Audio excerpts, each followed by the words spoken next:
मक्का।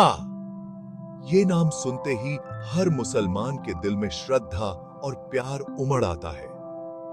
यह शहर न केवल एक भौगोलिक स्थान है, बल्कि यह एक आध्यात्मिक यात्रा का प्रतीक है, जो हर मुसलमान के जीवन में एक महत्वपूर्ण भूमिका निभाता है।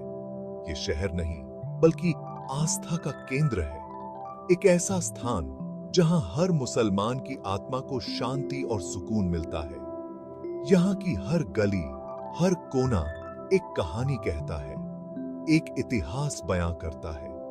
एक पवित्र जगह है जहां इस्लाम का जन्म हुआ। मक्का की पवित्रता और महत्व को समझने के लिए हमें इसके इतिहास में झांकना होगा।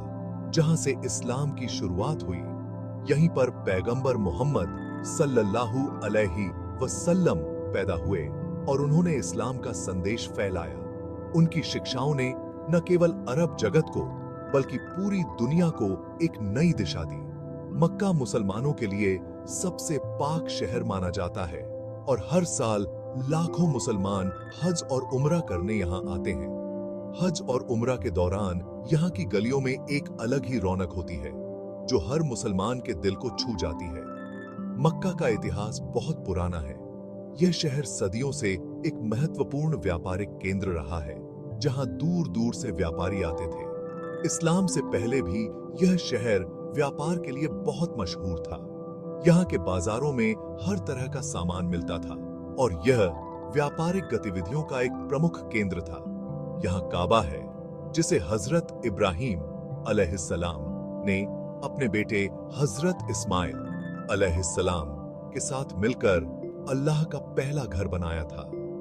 काबा मुसलमानों के लिए एक पवित्र स्थल है और यह उनकी आस्था का केंद्र है। इस्लाम में काबा का बहुत महत्व है और यह मुसलमानों की एकता का प्रतीक है। यहाँ हर मुसलमान एकजुट होकर अल्लाह की इबादत करता है, जो इस्लाम की बुनियादी शिक्षाओं का हिस्सा है। मक्का का इतिहास उतार चढ़ाव से भरा है। यहाँ कई महत्वपूर्ण घटनाएं घटी हैं, जिन्होंने इस्लाम और मक्का के इतिहास को आकार दिया है। यहाँ कई युद्ध हुए, कई बार इस शहर पर हमले हुए, लेकिन हर बार यह फिर से मजबूत होकर उभरा। मक्का की दीवारें और इमारतें इस शहर की ताकत और धैर्य की गवाह हैं। आज मक्का एक आधुनिक शहर है, लेकिन फिर भी यहाँ की प्राचीनता और पवित्रता आज भी बरकरार है। यहाँ की आधुनिक इमारतें और सुविधाएं इस शहर की प्रगति को दर्शाती हैं, लेकिन इसके साथ ही यहाँ की पवित्रता और इतिहास को भी संजो कर रखा गया है।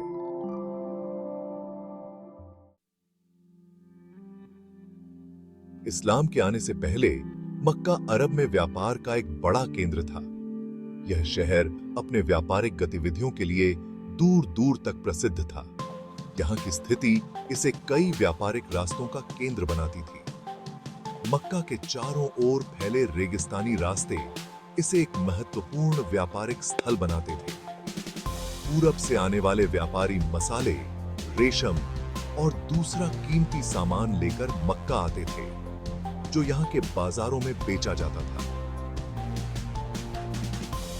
इन व्यापारियों के कारण मक्का का बाजार हमेशा जीवंत और व्यस्त रहता था, जबकि पश्चिम से आने वाले व्यापारी चमड़ा, ऊन और खजूर का व्यापार करते थे। इन वस्तुओं की मांग मक्का में बहुत अधिक थी और यह व्यापार मक्का की अर्थव्यवस्था को मजबूत बनाता था।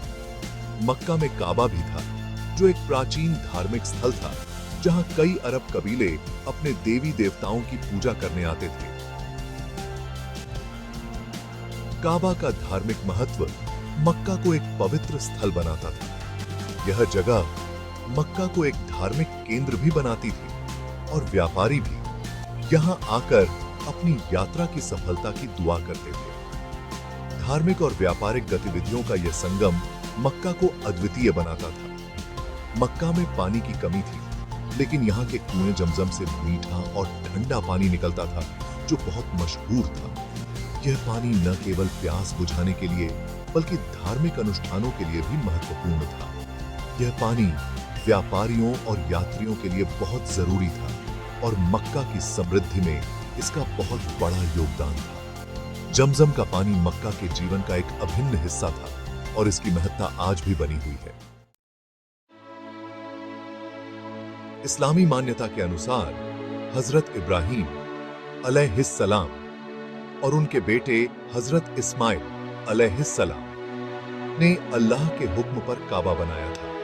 यह निर्माण एक महत्वपूर्ण धार्मिक घटना थी जो इस्लाम के इतिहास में एक महत्वपूर्ण मोड़ साबित हुई। काबा को इस्लाम का सबसे पवित्र स्थल माना जाता है और यह मुसलमानों के लिए एकता और आस्था का प्रतीक है। यह वह जगह थी जहां हजरत इब्राहिम ने अपनी पत्नी हाजरा और अपने बेटे इस्माइल को छोड़ा था। यह चिन्ह यह एक कठिन परीक्षा थी, लेकिन हजरत इब्राहिम ने अल्लाह पर पूरा भरोसा रखा। हाजरा और इस्माइल ने इस रेगिस्तान में अल्लाह की रहमत का अनुभव किया। पानी और खाना ढूंढने के लिए हाजरा सफा और मारवा की पहाड़ियों के बीच 7 बार दौड़ी। यह दौड़ आज भी हज और उम्रा के दौरान एक महत्वपूर्ण रिवाज के रूप में निभाई जाती है, जिसे सही कहा जाता है। उनकी इस तलाश में अल्लाह ने जमजम के कुएं से पानी का चमत्कार दिखाया। यह पानी आज भी मक्का में मौजूद है और इसे पवित्र माना जाता है। जमजम का पानी मुसलमानों के लिए एक आशीर्वाद है और इसे पीने से शारीरिक और आध्यात्मिक लाभ होते हैं। काबा बनने के बाद हजरत इब्राहिम ने लोगों को हज करने को कहा। हज इस्लाम के 5 स्तंभों में से एक है और इसे हर सक्षम मुसलमान के लिए जीवन में एक बार करना अनिवार्य माना जाता है। उन्होंने दुनिया भर के लोगों से कहा कि वे आएं और सिर्फ अल्लाह की इबादत करें। यह आह्वान आज भी गूंजता है और हर साल लाखों मुसलमान इस पवित्र यात्रा पर निकलते हैं। यह परंपरा आज तक चली आ रही है और हर साल लाखों मुसलमान हज करने मक्का आते हैं। हज के दौरान मुसलमान एकता, समानता और भाईचारे का अनुभव करते हैं, जो इस्लाम की मूल शिक्षाओं का हिस्सा है। 527 ईस्वी में मक्का में पैगंबर मोहम्मद सल्लल्लाहु अलैहि वसल्लम का जन्म हुआ। वे कुरैश कबीले से थे, जो उस समय मक्का का सबसे ताकतवर कबीला था। 40 साल की उम्र में उन्हें अल्लाह की तरफ से संदेश मिला और वे इस्लाम के पैगंबर बने। उन्होंने लोगों को एक ईश्वर को मानने का संदेश दिया, मूर्ति पूजा को गलत बताया और सामाजिक अन्याय के खिलाफ आवाज उठाई। शुरुआत में कुरैश कबीले ने पैगंबर मोहम्मद के संदेश को नहीं माना।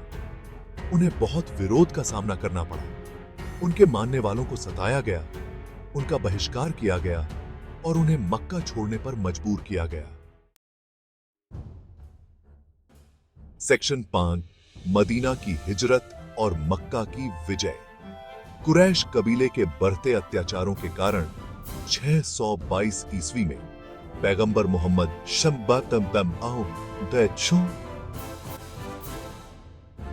सल्लल्लाहु अलैहि वसल्लम और उनके साथी मदीना चले गए। इस घटना को हिजरत कहते हैं। मदीना में इस्लाम बहुत तेजी से फैलने लगा और मुस्लिम समुदाय मजबूत हुआ। 8 साल बाद 630 ईस्वी में पैगंबर मोहम्मद सल्लल्लाहु अलैहि वसल्लम अपने साथियों के साथ मक्का वापस आए और बिना किसी खून खराबे के इस शहर को जीत लिया। उन्होंने काबा से मूर्तियों को हटाया और इसे फिर से एकेश्वरवाद का केंद्र बना दिया। सेक्शन 6, मस्जिद अल हरम का विकास और विस्तार। मस्जिद अल हरम, जिसे ग्रैंड मस्जिद भी कहते हैं, दुनिया की सबसे बड़ी मस्जिद है और काबा इसके बीच में स्थित है। इस्लाम के इतिहास में कई शासकों और कैलिफों ने इस मस्जिद को बड़ा और खूबसूरत बनवाया है। पहली सदी हिजरी में खलीफा उमर इब्न अल खत्ताब ने मस्जिद को बड़ा करवाया और इसके चारों ओर एक दीवार बनवाई। बाद में खलीफा अब्द अल मालिक ने मस्जिद को और ज्यादा खूबसूरत बनवाया और इसमें एक गुंबद बनवाया। समय के साथ मस्जिद अल हरम का आकार और भव्यता और भी बढ़ गई। सेक्शन 7, हज, आस्था का सफर, मक्का का आलिंगन। हर साल दुनिया भर से लाखों मुसलमान हज करने मक्का आते हैं। हज इस्लाम के 5 स्तंभों में से एक है और यह हर उस मुसलमान पर फर्ज है जो शारीरिक और आर्थिक रूप से सक्षम हो। हज के दौरान मुसलमान काबा का तवाफ करते हैं, सफा और मारवा के बीच दौड़ते हैं, अराफात के मैदान में नमाज पढ़ते हैं और दूसरे धार्मिक काम करते हैं। यह एक आध्यात्मिक यात्रा है जो मुसलमानों को उनकी आस्था और एकता की याद दिलाती है। सेक्शन 8 मक्का मुस्लिम उम्माह का केंद्र बिंदु। आज मक्का मुस्लिम दुनिया का केंद्र है। यह एक ऐसा शहर है जहां दुनिया भर के मुसलमान एक साथ आते हैं, अपनी आस्था दिखाते हैं और एक दूसरे के साथ भाईचारे का रिश्ता मजबूत करते हैं। मक्का एक ऐसा शहर है जो आधुनिकता और परंपरा दोनों को दिखाता है। मक्का का इतिहास हमें आस्था, त्याग और एकता का संदेश देता है। यह हमें याद दिलाता है कि हम सब एक ही ईश्वर के बंदे हैं और हमें प्यार और भाईचारे से रहना चाहिए।